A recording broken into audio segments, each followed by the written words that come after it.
So Assassin's Creed 4 Black Flag is coming out later this year, and one of the big new gameplay elements that they've added is underwater areas, which I am particularly excited to see. So I caught up with some of the gameplay designers here, and I got them to tell me all about how it's going to work.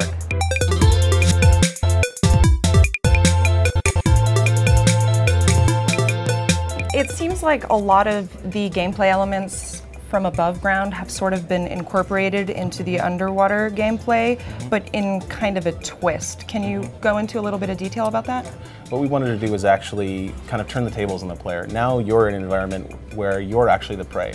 You're an unarmed man in a foreign, dangerous environment where you've got anything from, you know, sharks, moray eels, jellyfish, sea urchins, even just the environment itself with sea currents, and the fact that you're just a man, you don't have an oxygen mask. You know, this is set, you know, back in the pirate days, so there weren't any of those technological things that we can rely on to kind of explore these areas. And so we made a conscious choice this time to actually give the player a fairly generous breath meter, so they can explore for quite a while. There's other sources of air underwater, like air pockets and these special tools called air barrels that the crew actually drops down, so you can kind of duck into an air barrel, get a breath of air, and continue exploring.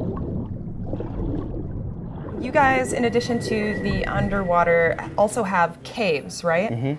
What are those like, and what is, I guess, sort of the purpose of them? Well, the caves are a really interesting environment because they're full of treasure as well. There's smugglers. You know, this was a day when there was a lot of opportunity for sort of doing backroom deals and kind of smuggling goods in the Caribbean, and we're kind of showing that off in the game. So we've got these caves with full of smugglers that you can kind of go in and take their treasure for yourself. And some of these caves can actually be accessed through underwater. So it's called a cenote. Is the geographical term, and you can actually swim underneath the surface into a cave and then pop out back onto the surface into a cave, go take out some guys, steal their treasure. It seems like you guys have a ton of wildlife in there. Can you give me just like a ballpark estimate of how many species of animal are in this game? You're going to see some very interesting animals, and they're also very dangerous animals, so Edward will have to be very careful during his adventures.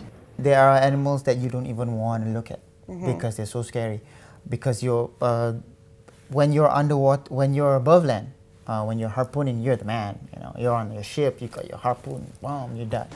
But when you're underwater, you are completely vulnerable. You don't even have a single weapon on you. We strip him off. So how we do it is that we make, for example, the great white shark.